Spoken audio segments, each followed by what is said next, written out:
And so there's this sort of like deferential reverence with which people approach just other people who do what everyone seems to do. Yeah. And I understand that because I had to confront that myself when I quit drinking. It's like, should I approach, the social customs, like drinking when you go to a restaurant? Every time you turn on a movie, people are drinking almost constantly. And that was something, I don't notice that anymore, but I did then because it bothered me. Do I approach that with that sort of deference and just the assumption that they're doing it right because everyone else is doing it? Or do I look at that mass conditioning and do I say, you know what, this is kind of dumb and I'm not going to participate in it? Scientists have begun to explore the effects of CBD on inflammation and addictive behaviors. In a study from neuropsychopharmacology titled Unique Treatment Potential of Cannabidiol for the Prevention of Relapse to Drug Use, Preclinical Proof of Principle, researchers found that alcoholic rats given a non-THC version of CBD oil reduced their alcohol-seeking behaviors and prevented high impulsivity often seen with alcohol withdrawal. A 1-week administration of CBD oil produced these effects for 5 months, even though CBD itself left their systems after 3 days. And this is just one of the numerous studies pointing to potential benefits of using CBD for wellness. For the complete guide to using CBD for alcohol withdrawal, visit tinyurl.com/fitrecoverycbd. Again, that's tinyurl.com/fitrecoverycbd. This is one of the most popular articles on Fit Recovery, and in it you'll find a 15% off coupon code from cbdpure.com, and in that super popular article there is really cool information on how to use CBD as well as the cbdpure.com brand, which if you order from today at cbdpure.com and enter the coupon code FITRECOVERY, you can save 15% off your purchase. CBD Pure benefits are superior taste, superior potency, 100% organic, third-party tested, comes with free shipping, discreet shipping, a 90-day money-back policy, used or unused. It ships to all 50 U.S. states, and it's the favorite brand of Chris Scott. To read Chris's report on CBD for alcohol withdrawal, that is tinyurl.com/fitrecoverycbd, and enter coupon code FITRECOVERY at cbdpure.com to save 15%. Thanks for tuning in to the Elevation Recovery Podcast, your hub for addiction recovery strategies, hosted by Chris Scott and Matt Finch. Welcome to episode 297 of Elevation Recovery. My name's Matt Finch, and I'm joined with my co-host and friend, Chris Scott. We're just, before this episode started, talking how we started this podcast a few years ago. Now we're at almost episode 300, and it seems like we've talked about nearly every topic about alcohol and drug addiction recovery under the sun, even as kind of obscure and novel an alternative is barefoot walking on the surface of the earth and binaural beats, those sorts of kind of novel things, all the way up to traditional mainstream, aka lamestream recovery type ideas of total abstinence, AA, and that type of thing. So today we're going to focus on something that is very timely, and that is, number one, how to get through the holidays without drinking, without relapsing, without slipping, without going on a bender. There's all the social pressure. Alcohol is totally celebrated and advertised, and it's so ubiquitous. It's really correlated. A lot of us have been conditioned to associate with alcohol success and attractiveness and, status and feelings of the good life. It's just all in the advertising and the marketing. So number one, how to get through the holidays. What are some strategies you could do for that? Number two, and we'll see how much we cover in this episode. We could always do a part two on the next week, but also inflation right now, at least in America, the inflation here is bad. I have been having to go to like the bare bones supplement protocols of things like a multivitamin, calcium, magnesium, zinc, vitamin D, and omegas, and maybe a couple amino acids or less, and electrolytes. So not really being able to afford, many of us, the types of supplements that we once used as well as groceries. Where I shop at Sprouts, a lot of the foods are 30 to 50% more expensive. The other day I saw a loaf of organic San Francisco style sourdough bread for $9. Eggs for a dozen pasture raised eggs for $8. And things are just getting more and more expensive. Gasoline is up. I love the AC when I drive, but even at times I have not used any AC to save gas, to kind of stretch my money out further. And so we're dealing with multiple issues. There's a chronic epidemic of people that are isolating, so they're missing out on connection. You know, the pandemic lockdowns really conditioned a lot of people to have mild, moderate, or even severe agoraphobia. People aren't leaving the house as much. They're not connecting as much. A lot of people are dealing with poverty, dealing with struggles with inflation, having stressful work that they don't like, and they're underpaid and underappreciated. So there's like this whole storm, this more like a hurricane of things like unresolved mental health issues, lack of connection, lack of ability to afford the good, healthy foods and supplements, resources like getting acupuncture or massage here and there. So people are really struggling, and there are lots of different strategies and resources that people can do to get, you know, discount supplements, get what are the core nutrients and supplement brands that someone could take, what are the best ways to save money on food while remaining to eat healthily and getting through the holidays without the isolation, without the peer pressure or the kind of unconscious need. I called it something funny on a coaching call the other day. It was like the human adult conditioned need to have a drink in their hand at social gatherings. Everyone's got the drink. Pretty much everyone's drinking alcohol. This is very common, not all through the board, across the board, but then there's this weird feeling, and I remember it so vividly back when I was trying to quit drinking for so many years, unsuccessfully, really. That need to, like, we feel more status when we have a drink, especially when we have a high status drink, like a whiskey, or for someone a wine. For other people, their high status drink is scotch on the rocks or something. And that comes down to the marketing, the advertising, the conditioning that our culture has been under. So, okay, I've rambled on too long. I'll shut up now. Good to see you again, Chris.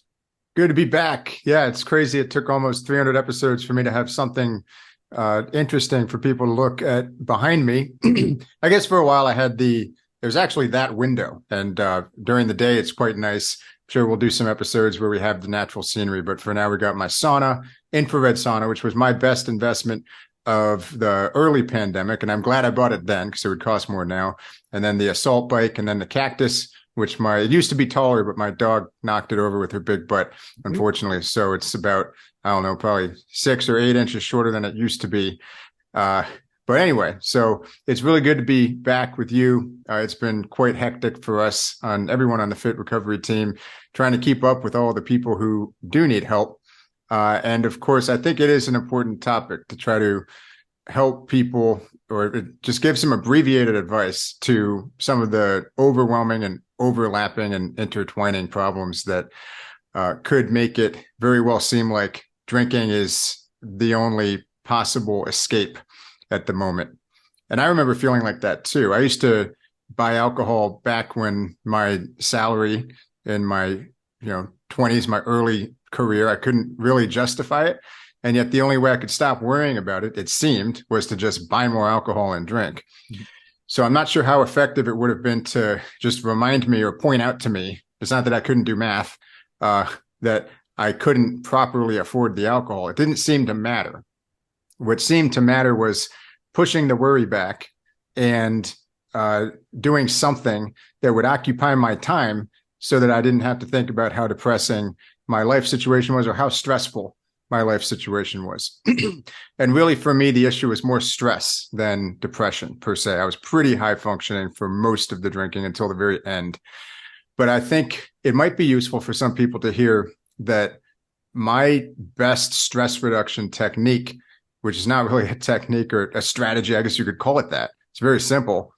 In the last, almost 10 years now that I've been on this new adventure, beyond alcohol addiction, is simply to be proactive, to come up with a plan, to write it down, preferably something that I can come up with in the morning when my mind is clear after a good night of sleep.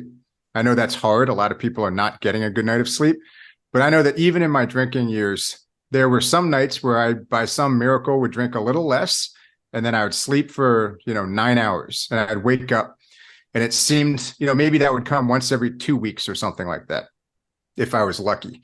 And it would usually come on a weekend, but sometimes maybe during a weekday when I just got to bed early the night before somehow, without totally toxifying my entire system to the point that I felt like impending doom or calamity was about to drop on my head the next morning. So just a little bit of clear-minded space. It felt like on those days I had a choice, like I could do something. It wasn't obvious that I would have a choice later in the day, whether to drink or not, but it felt like there was space in which I could choose some kind of response. Now, I didn't have any strategies back then. I didn't know what to do, but being proactive is itself my stress reduction technique these days. If I'm feeling like I'm a little bit stir crazy in my condo, or something's bothering me and my subconscious is keeping it to itself and I can't figure out what it is, usually just getting into a proactive zone the day after I've gotten a little bit more sleep than usual, and these days I tend to sleep pretty well, pretty deeply, that will fix a lot of the anxiety, which can often be the root cause for why people are drinking in the first place. If you combine that with nutrient repair, which of course is kind of our MO on this podcast and in my course, Total Alcohol Recovery, and in our coaching programs with all of our awesome coaches at Fit Recovery, nutrient repair is key. So if you can start getting some of the basic nutrients, which we can discuss in a minute, which ones do you really need? How do you figure out what you need? How do you not waste money on supplements?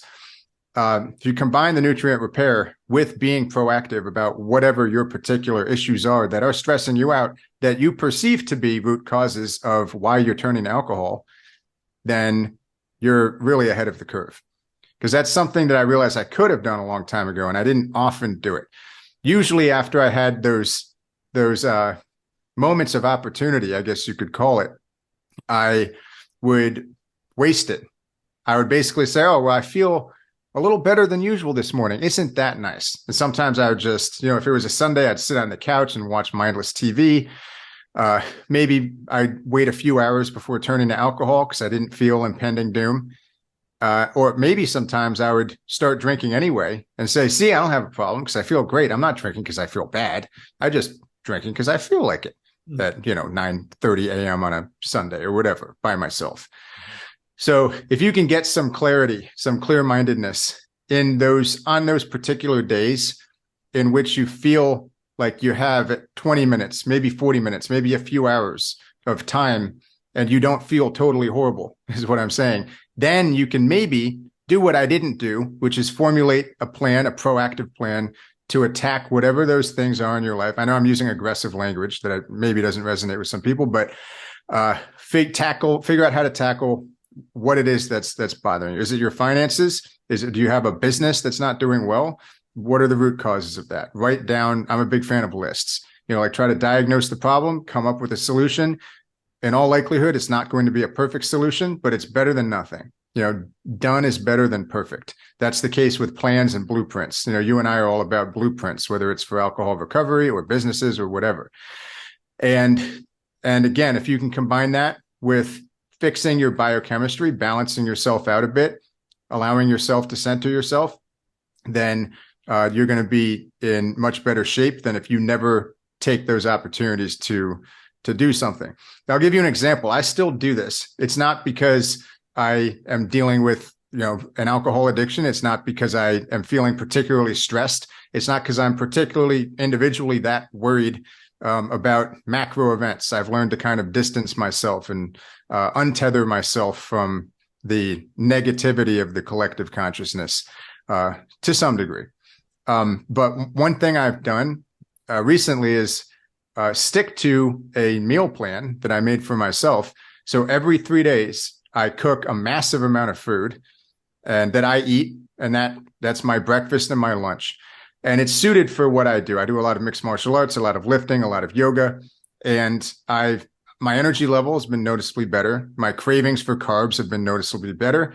And I'm no longer doing stupid things like, and they're not that stupid, but wasting money, let's say, at Chipotle or some grass-fed burger place where I can go get a burger and now it's $17 or something like that, just on a Tuesday after I just did MMA and I'm about to go back to work.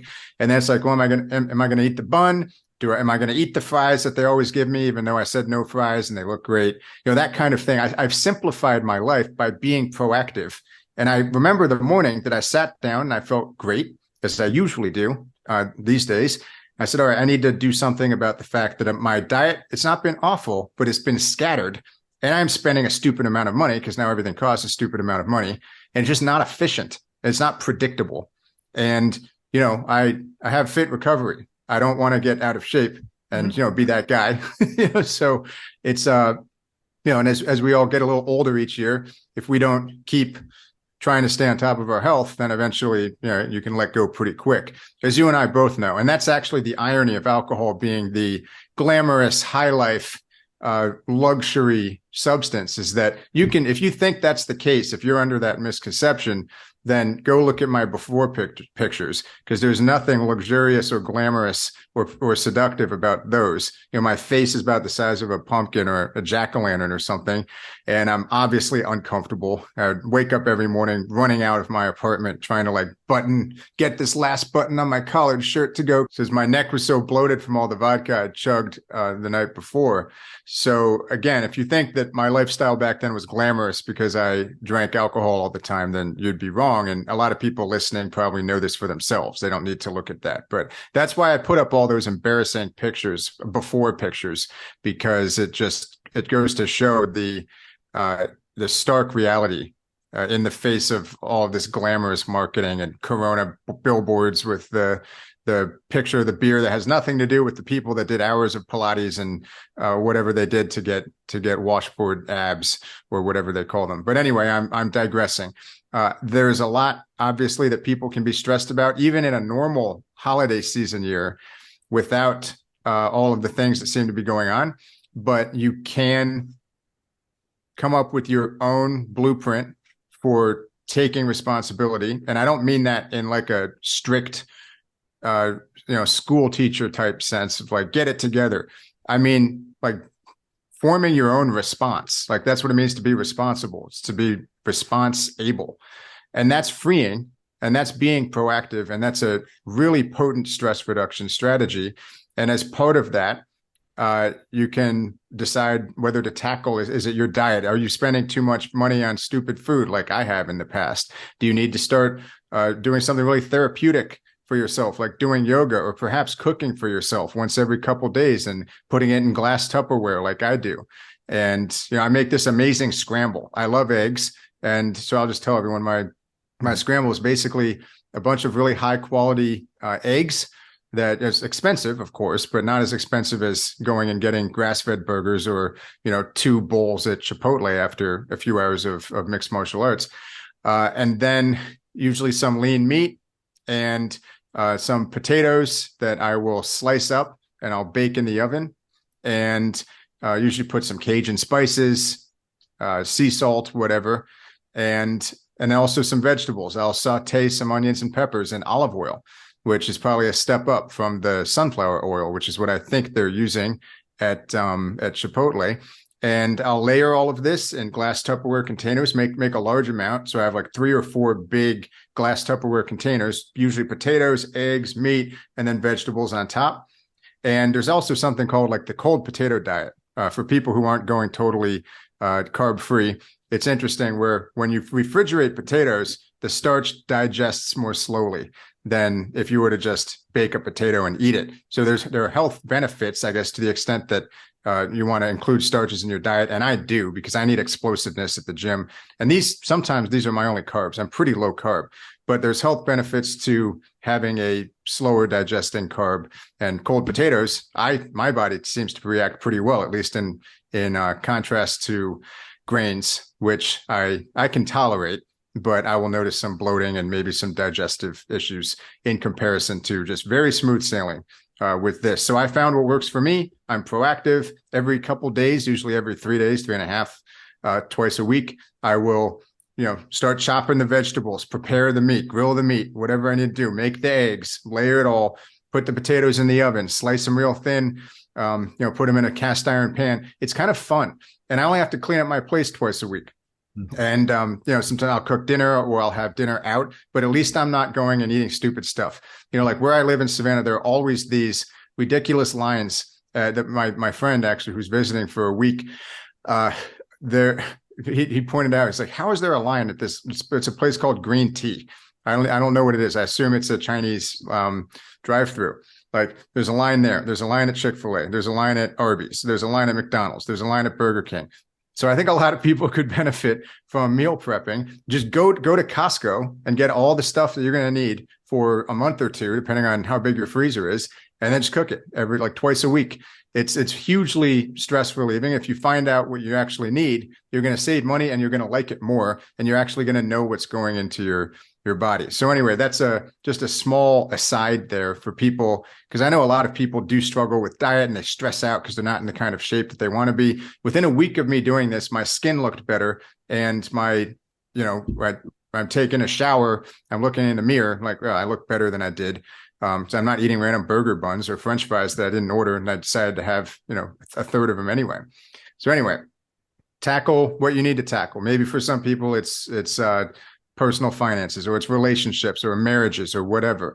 Come up with a plan, put that plan into action. And if you're feeling like you're just biochemically incapable, or that you're struggling because you feel like you live in a malevolent universe and you're not rested, you have nervous exhaustion, that's where the nutrient repair comes in. So part of being proactive can be, what supplements do I need to make up for my consumption of this, or to help counteract my consumption of this highly deleterious substance called alcohol, which is poisoning my liver and my gut and my brain and causing inflammation, damaging every cell in my body. What can I do? It's like, well, you want to start with the obvious things, and I'm not going to go into a whole spiel here on nutrient repair. We've done it many times in the past. I'd say check out, I probably have 200 blog articles on fitrecovery.com if you want to check that out. And then also my course, Total Alcohol Recovery 2.0, can, basically give you a degree of some sort in that. But I will say the basics: B vitamins, magnesium. One drink causes you to excrete several times the amount of magnesium that you normally would. So imagine what 5 drinks every day is going to do to you, or 10 or 12 or 20 or whatever. That's just one nutrient. Without proper magnesium, you're depleting your ability to conduct over 300 biological processes that your body needs to conduct. So it's not, people often say, well, is this nutrient good for energy, or is it good for relaxation, or is it good for sleep, or is it good for feeling, like optimistic and not depressed? The answer with magnesium to those questions is yes. All of those things. And that's the case with many other multifaceted nutrients as well, and very basic ones. Of course, the amino acids, that's where we get into the more targeted sense, the more targeted techniques, I guess you could say, with amino acid therapy. Some people benefit from megadoses of very particular amino acids. And that's something that I talk about in my course. We both have helped people with coaching. My friend Chris Engen over at Nutrition for Recovery is really good with that stuff. And if you wanted to try out something that's going to cover a lot of bases at once, then you might check out BioRebalance, which is my supplement. I'm a co-founder of that company. And so you have relatively high doses of a lot of the amino acids that are precursors for serotonin, endorphins, dopamine, GABA, and more. And also the cofactors, the vitamins, minerals, enzymes that you would need in order to produce those from those neurotransmitters from the raw materials of those amino acids. And of course, that's a premium supplement, but that's why we have a 30-day guarantee policy for that. So I'll just say, we don't want your money. If it doesn't work for you, then you get your money back. No questions asked. But a lot of people do find that to be very useful. That's the best, tangible answer. My course I love my course. A lot of people love my course. Been around since 2016 or something like that. And yet it's not a tangible thing.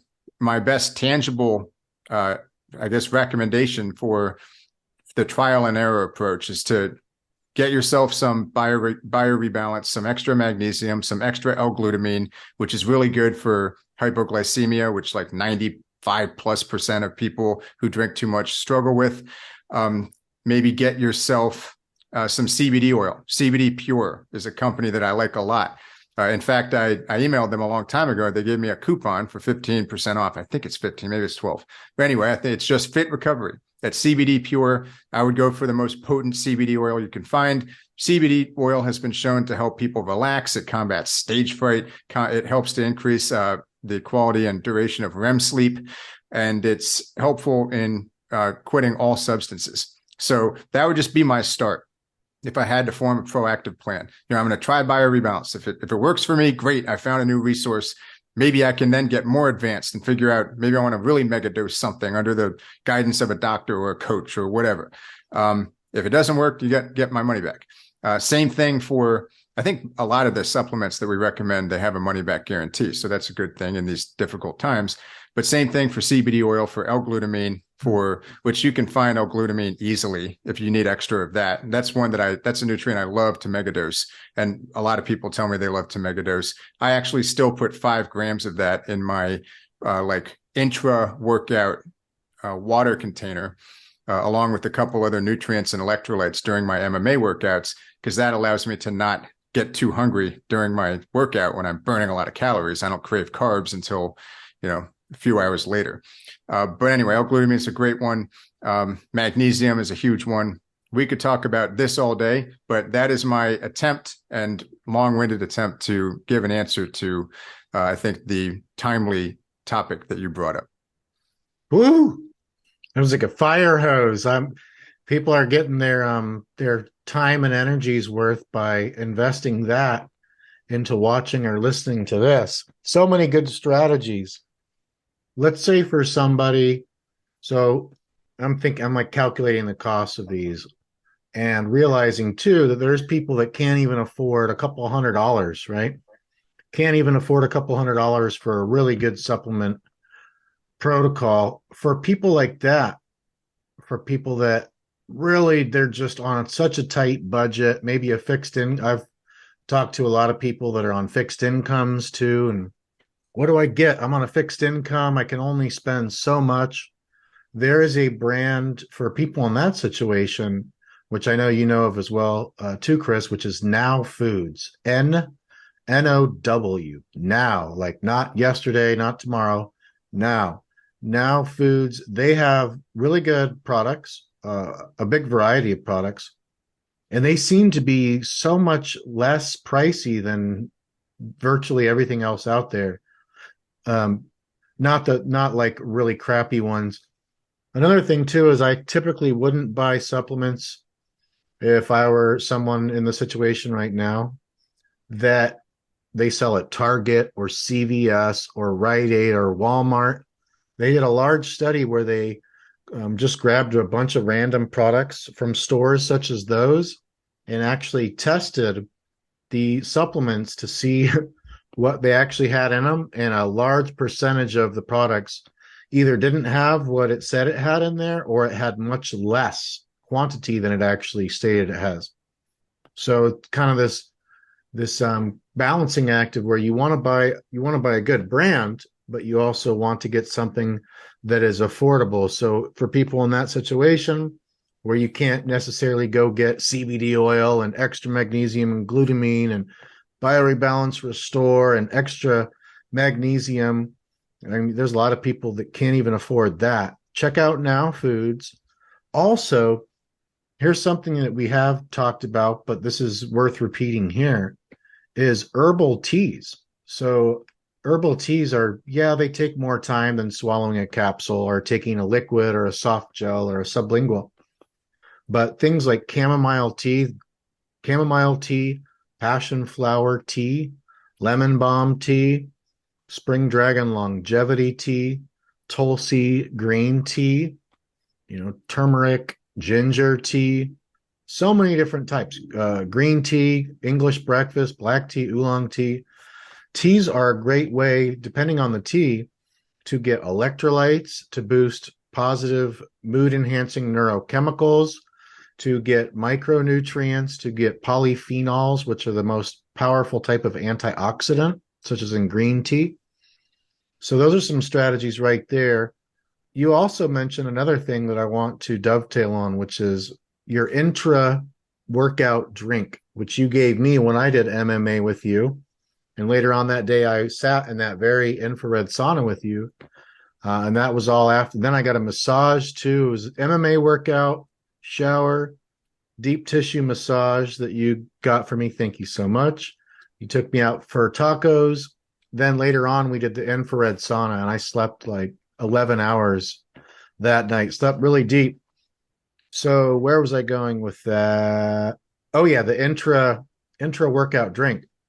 I noticed that the water bottle you let me borrow was really awesome. It looked like an expensive one. It was a big water bottle, very nice materials, beautiful, masculine for me. And what I found was that it made me, having that nice beverage container made me feel better about, like, if it would have been in just a Nestle water bottle or something, if we just filled up some crappy water and put a little bit of powder in there, or an Aquafina water bottle, I wouldn't have felt as good. I wouldn't have been as inclined to drink the whole thing like I did. That is a powerful strategy for getting through the holidays, for getting through any type of social occasion, where there's that thing I talked about earlier, that human adult conditioning of wanting or needing to have a drink in our hands at social gatherings to feel comfortable, to be more comfortable in our own skin. So if someone's not going to be drinking an alcoholic beverage, what else can you do? Do you not feel comfortable with a drink in your hand?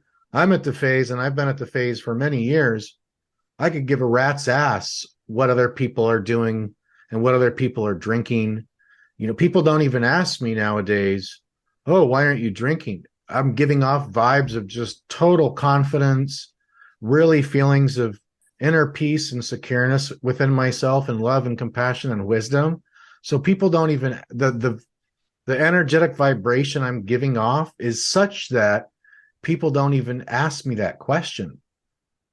On the opposite spectrum of that, when I first quit drinking and doing drugs and everything, that was not the case. I needed to have a drink in my hand, and otherwise I'd feel uncomfortable. And yes, people did notice those vibrations and body language as I was giving off, and they would ask me, oh, do you not drink, or what are you drinking?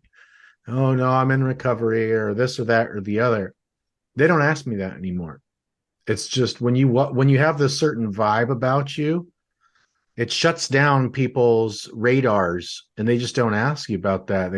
So it's pretty cool phenomena, all that stuff.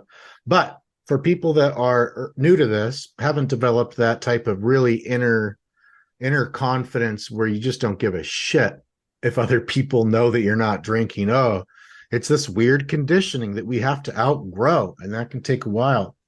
In the meantime, how about having a really cool beverage container? You're drinking something awesome, alcohol free, but it is a really cool high status beverage, for example, and really nice packaging container.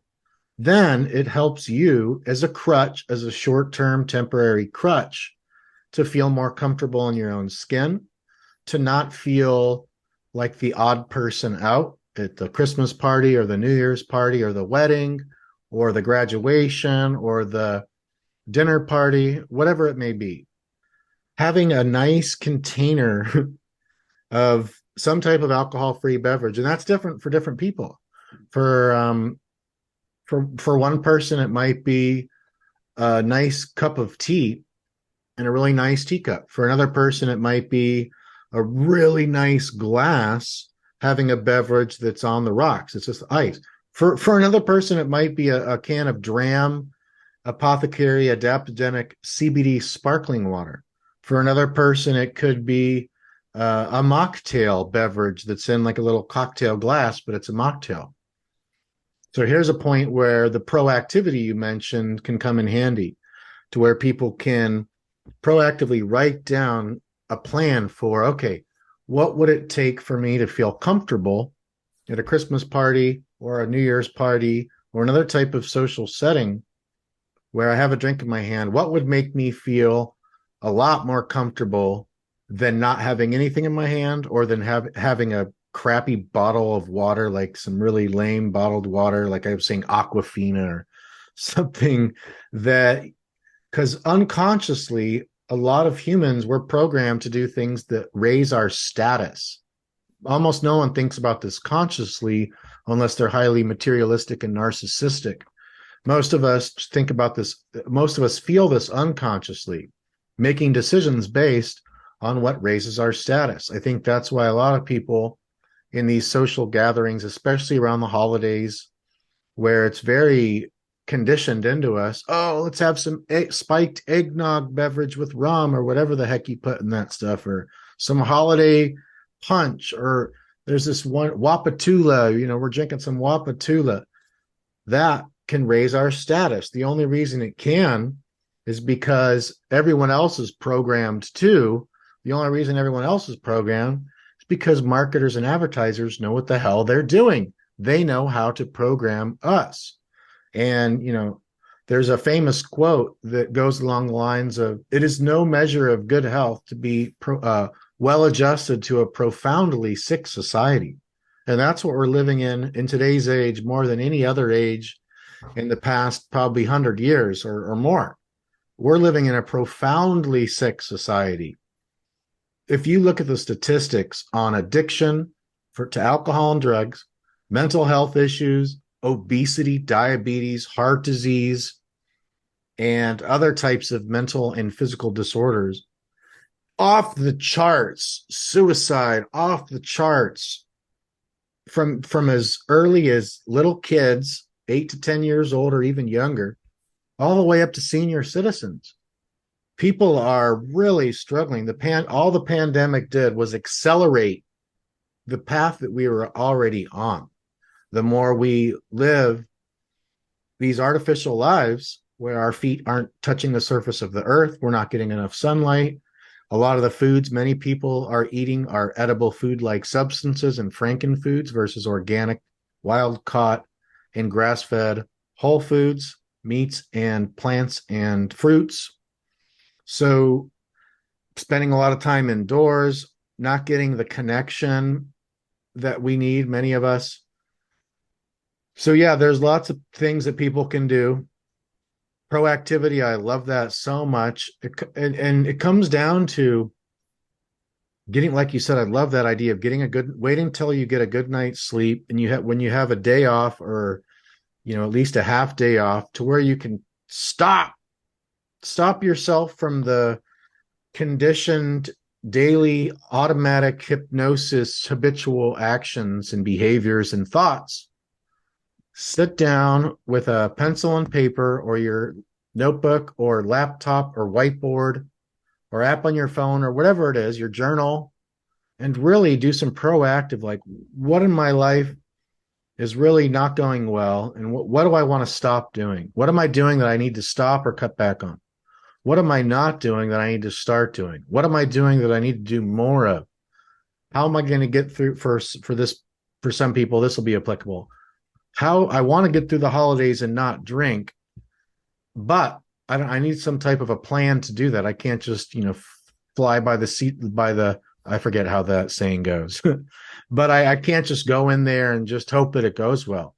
Let me come up with a strategic plan of how I can do this. So I love writing too. You like to write things down, lists. So do I, obviously. Blueprints.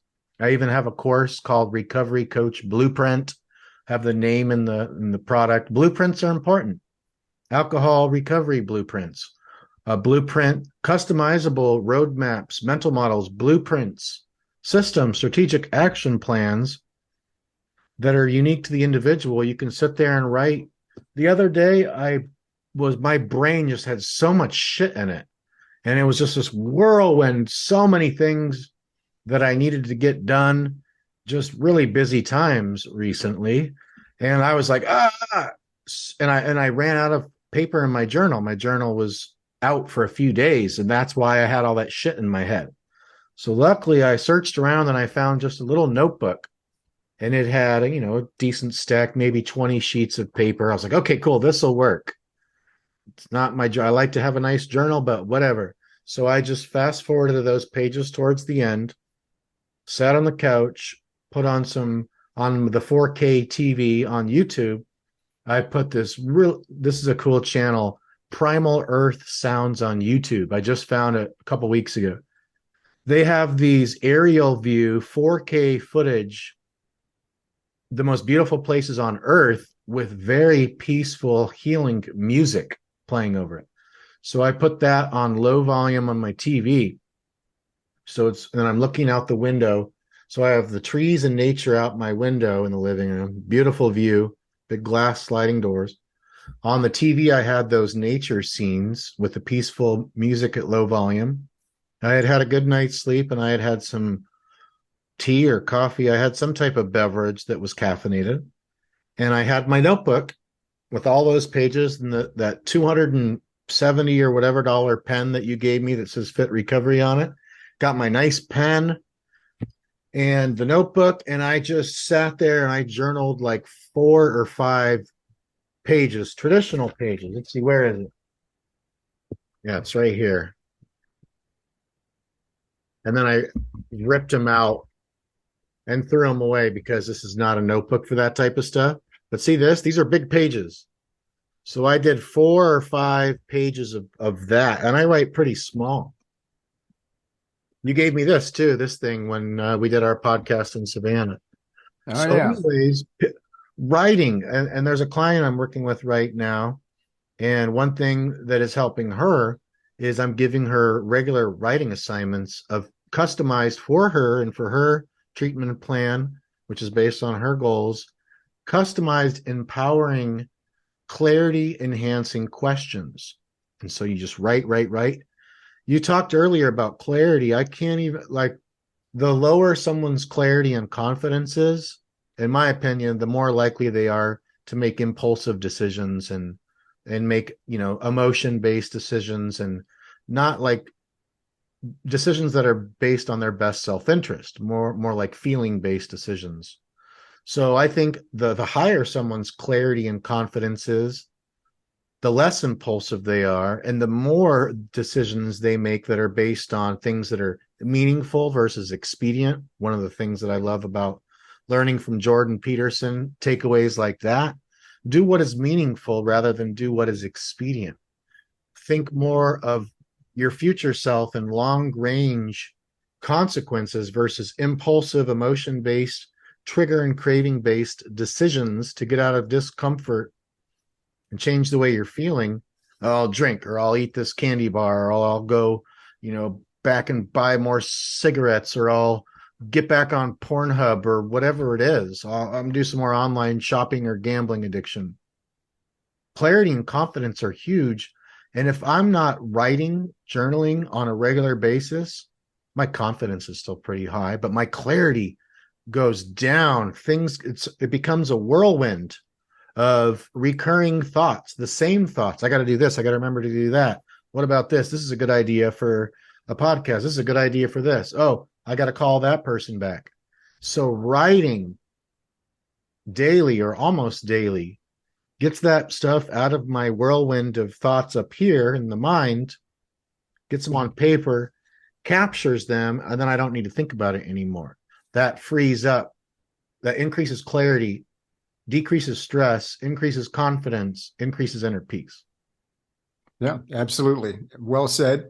I think something that I should mention is that I spent a long time writing down lists of alternatives to my past routines and habits and behaviors and compulsions and impulsive courses of action.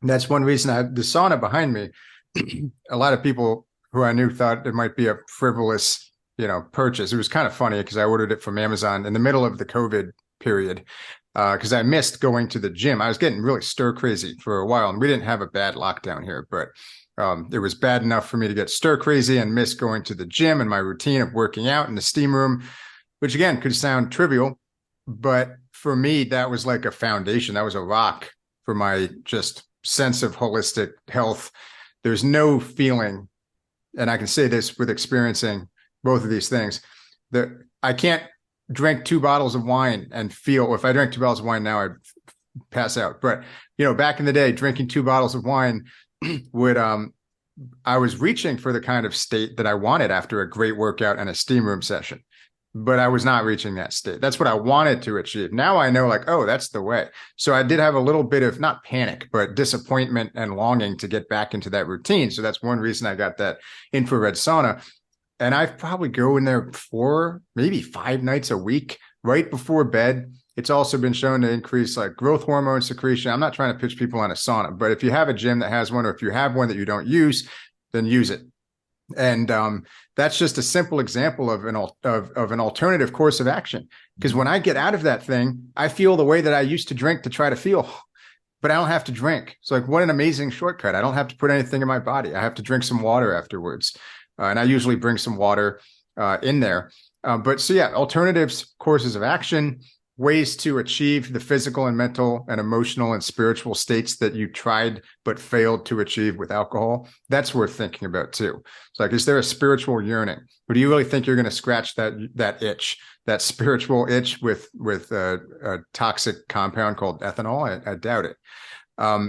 And so for me, also, like, having drinks, and this is something that you know a lot about, but when I go to a place and people are having drinks or they want to have dinner, if it's a fancy place, to me, I don't care about social status or whatever, but if I'm bored by having regular water, then I will often do what I call the Chris Scott special, which I know I ordered a bunch when you were here. I ordered it all the time, and they know about this, where the places I go where I'm something of a regular, Chris Scott special.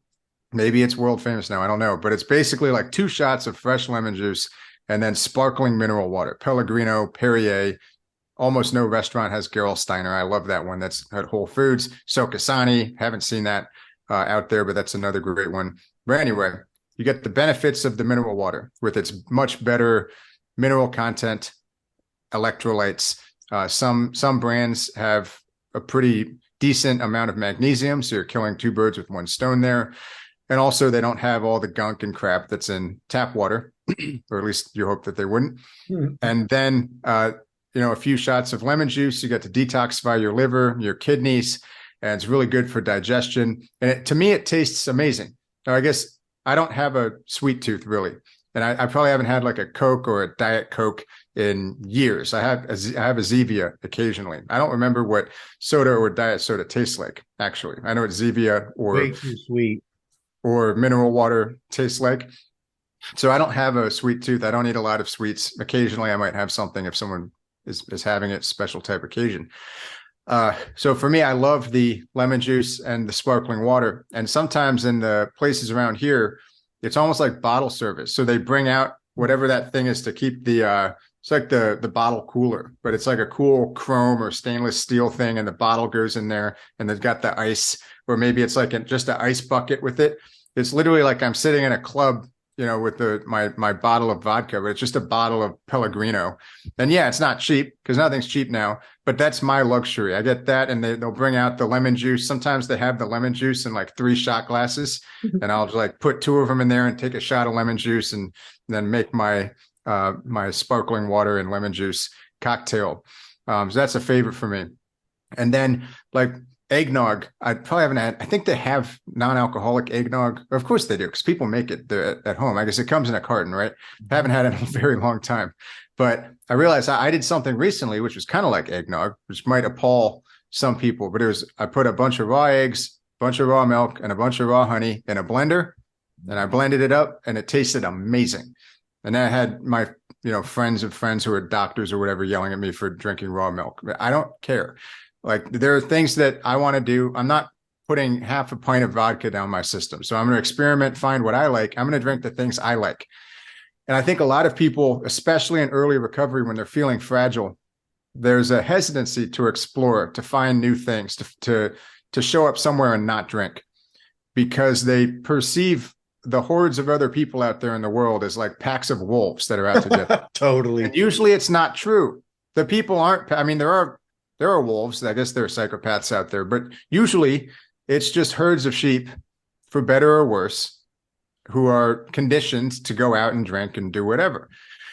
And so there's this sort of like deferential reverence with which people approach just other people who do what everyone seems to do. Yeah. And I understand that because I had to confront that myself when I quit drinking. It's like, should I approach, the social customs, like drinking when you go to a restaurant? Every time you turn on a movie, people are drinking almost constantly.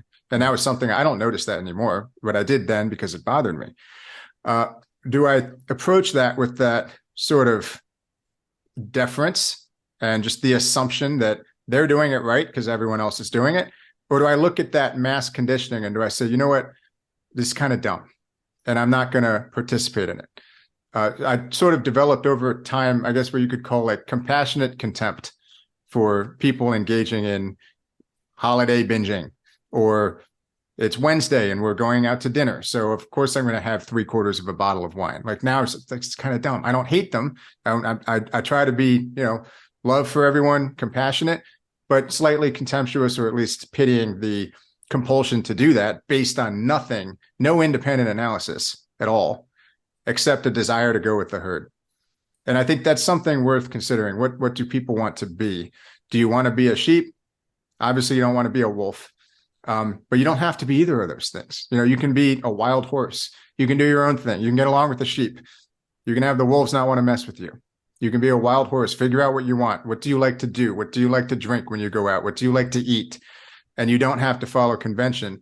And you don't have to be a total weirdo in order to break convention and do your own thing. You don't have to have people contempt you. Like the degree of contempt for you does not indicate how virtuous you are in your independence. People may or may not have contempt for you. I guess that's a whole separate issue. But I think, that's like the classic conformist, nonconformist thing.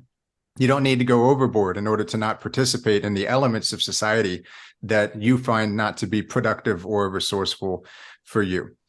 And so with that said, I'm not going to go into all of the various things that I like to drink instead of other people, or instead of other things that people drink. You mentioned a couple of them. Dram CBD sparkling water. I just ran out of that. So I have another shipment coming soon. I love that stuff. I'm often like double fisting. Right now I had my water and my dragon herbs tea. And it's just a matter of reconditioning yourself and then also doing some analysis of, or just some spiritual or even intellectual questioning of what do I want to be doing? And, it's your life. And are you really getting what you want to be getting out of alcohol? And if not, then there's no better time to change that than now. Love it. Yeah, I love what you just said right there. The only thing I would add before we kind of wind down here is, based on the people that I've worked with and corresponded with, it seems to me like the stronger a person's spirituality and faith and religion or something along those lines, the more somebody is connected with the unseen, not the material aspect of everything, of matter, but the invisible, the metaphysical, the energetic, spiritual, whether they call it the universe, nature, source, the cosmic mind, God, Jesus and the Holy Spirit and all that type of stuff, Krishna, whatever it is, it seems to me I've recognized a pattern. The more people are really in tune with that and in the flow of that, the less they give a crap about fitting in with everyone else. Seems to me that's the case, where when people really have a strong spiritual or religious foundation, they're just not caring about having something in their hand at it's I don't know, it just seems to be interesting. Also, it seems to me too, as a pattern recognition, the people that have the highest levels of spirituality, consciousness, belief, faith, whatever you want to call it in that regard, even if they're not like exercising all the time, like it seems like the less people have that spiritual aspect to them or religious aspect, the more they have to rely on things like amino acids and supplements and all these strategies and everything. This is not true across the board, but that's something that I don't think I talk about on here enough. And it's huge But I never like, what's the word I'm looking for? Proselytize. That's a hard word for me to say, but it's just something that I've noticed and seen. Like when people are more spiritual or more religious, more bigger believers, however they define that, whatever, there's so many different styles and kind of iterations of that and styles of that. But yeah, they just seem to be the most comfortable in their own skin. Oftentimes, they seem to be the most willing to be at one of these holiday things or something and just not give a shit about what other people have in their hands and what other people are asking them, because they have this faith. They have this faith, and that faith is very powerful. And so many people in today's age are lacking faith. And so it's just such a huge thing to have, even if it's not faith in some type of higher power or God or the universe, to have faith in something, without any type of faith in yourself, faith on your self-reliance, faith on that your family's there for you, faith in the power of nature. So many people are lacking faith. And it seems to me too that the less faith someone has that things are ultimately okay or going to be okay, the more that leads to making those decisions to get out of those negative feelings. The higher someone's faith is, seems like the more they can deal with hard feelings and hard emotions and stressful situations to get through without reaching for things like alcohol, drugs, gambling, pornography, toxic emotions and patterns like that. So I just wanted to add that in there too, because I know a lot of people that listen to this are either Christian or very spiritual. And I just wanted to, chime in on that too. Make sure we cover the biopsychosocial, environmental, and now spiritual bases. We did all of the pillars of the hierarchy of recovery on this episode. And I'll shut up. Did you want to add anything else, or? Yeah, might have to do a part two. I think I will add. It seems like people who are spiritually centered have healthier brains, probably lower stress, or less cortisol running through their systems, perhaps. But yeah, for sure, topic that we can expand on. All right, part 2 coming up next week. Thank you, everybody. We love you so much, and see you soon. Hey everyone, Chris Scott here. If you liked the information on today's episode regarding supplementation and empowerment strategies for addiction recovery, then please subscribe to the Elevation Recovery podcast and leave us a rating and review on iTunes. And if you benefited directly from this information, I'm confident in saying that you'll love the information-packed online courses that Matt Finch and I have created. Matt Finch's Ultimate Opiate Detox 4.0 is a 6-module, 30-activity course that contains video lessons, written lessons, PDF downloads, worksheets, audios, and much more.